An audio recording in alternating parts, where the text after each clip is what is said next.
Qanaqlıq taom pişiriq salonidagi barliq azizlar, bugun sizlarga o'rgatmoqchi bo'lganimiz taom turi, ya'ni qozon pörisi etish usuli. Buni hanzucha kotiya deb qo'yamiz xonimlar.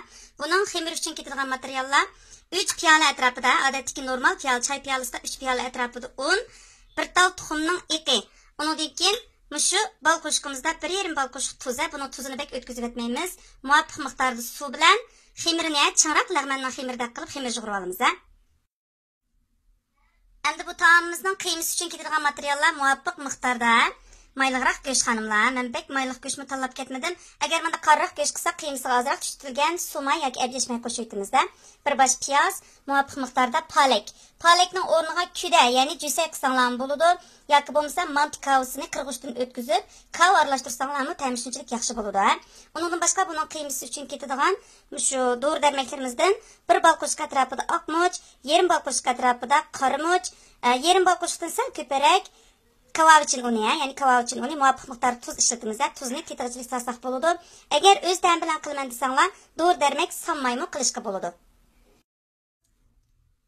Oldi bilan xonimlar xamirimizni yig'ib olaylik. Xamirimiz uchun boya deganimizga o'xshash, mana shu bal qo'shiqda 1,5 qo'shiq atrofida. Mana 1,5 qo'shiq, 1,5 qo'shiq atrofida tuz qildim. Andan keyin bir tal tuxumning iqini quydim. Serqin quymasligimizning sababi xonimlar xamirimiz qardab chiqib oladi. Mana go'tiyaninki rangi chiroyli chiqmaydi. Andan az-azdan suv quyib turib, xamirimiz bek bo'sh lag'manning xamiridek bo'lmaydi. Chingaroq lag'manning xamiridek qilamiz. Xamirni yug'urib bo'lgan holatini ko'raylik. Xonim qizlar, xamirni yug'urib tayyor qilib oldim. Suvga o'rab qo'ydim. Bu xamirimiz ting'ichi oraliqda go'sht va ko'ktat piyozlarimizni ushoq to'g'rab qiyma olib keltirib olamiz. Xonim qizlar, mana go'shtlarimizni, piyoz, palaklarni ushoq to'g'rab tayyor qilib oldik. Buni hozir mejimaymiz. Xamirni mana pilta oltiga ekilib oldim. Buni endi tugurga kesgandek, ozroq un sepib kesib, har birisini petermantining jildini ochgan cho'nglikda yumaloq holatda ichib olamiz. Shu jildlarimizni ichib bo'lgandan keyin, endi bu qiymamizga tayyorlab olgan dori darmak tuzlarimizni selib turib, andan keyin buni qiymasini mejisak bo'ldi. Bo'lmasa palakning suvi bek chiqib ketib, qiymamiz haddidan ziyoda so'liq bo'lib, ta'miga ta'sir etadi. Xonim qizlar, mana xamirimizni mana tugur kesgandek kesib oldik. Buni endi oldi-keyinni bunda besib, un sepib, yumaloq holatda petermantining jildidek ichib olamiz, xonimlar. Xonim qizlar, mana jildlarimizni mana petermantiniki xamirining jildining qalinligida ichib oldik. Endi qiymamizni tayyorlaymiz. Qiymamizga oldi bilan qiladigan ishimiz tuz. Tuzdan go'sht solamiz, tuzni xonimlar. 1 bal qo'shqdan sal ortiq silib oldik.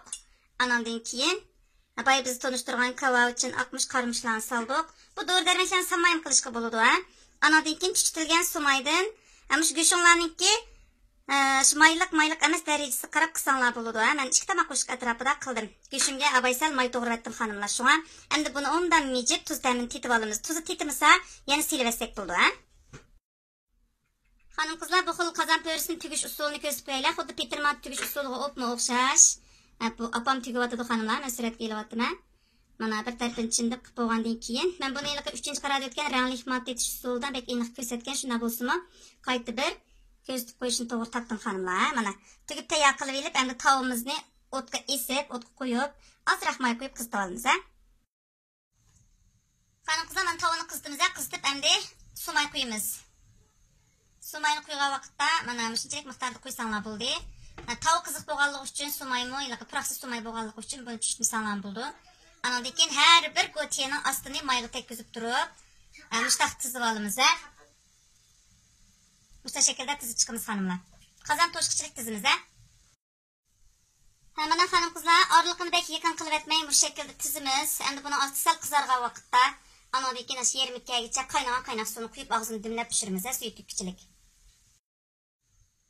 Xonim qizlar, mana bu tomatlarimizni shu ostini mayga tekkizib qo'yib bo'lgandan keyin o'tni sus qilib qaraymiz. Osti qaraysizlar, 1-2 minut turg'izgandan keyin osti qizirdi buniki. Osti mana shunday holat kelgan vaqtda endi shu go'tiyalarimizniki yarmi chilashqidek qaynagan suv quyamiz, xonimlar. Qaynagan suv quyamiz, xonimlar. Yarmi kegidekchimi, undan ko'ringlar xonimlar. Liq emas, yarmi kegidek quydik. Endi buni og'zini dimlab 5 minut atrofida pishiramiz. Hanımlar, qazımız qaynatıdı. Endi otni sal çoğarak açımız. Otni çoğarak içip, içtik otta bunu suyu tügügüçülük kaynatımız. 5 minutda tügemdi bunun suyu, yoki 5 minutdan ortoqroq vaqtmi, yo undan kamroq vaqtmi. Ishqilib suyu tügüçü qaynatsanlar, pishidi. Pishgan altını ko'raylik. Hanım kızlar, mana bu tavmantımız pishib qoldi ya. Suyimi tugabdi, mana astini ko'rib baqilay buniki. Mana kızlar pişkan altını ko'raylik. Mana tegim shunda chiroyli qizirib keldi hanımlar. Suyimi butunlay tugidi buni. Endi buni tahsilimizga chiroyli ilib iste'mol qilsak bo'ldi. O'zini aytim yeyishlik bo'lgan. Bir xil taom etishni o'rganib oldik qizlar. Hanım kızlar, mana bu qozon mantimiz, qozon to'rimizni pishib chiqdi. Mana astı qarsanglar mana bu xil holatda. Shunchalik chiroyliga tepsidan qarsanglar petimantida ko'rindi amaliyotda. Lekin bu boshqa xil usulda pishirilgan bir xil taom bo'ldi. Bu sayda bir sinab ko'rib baqasizlar hanımlar.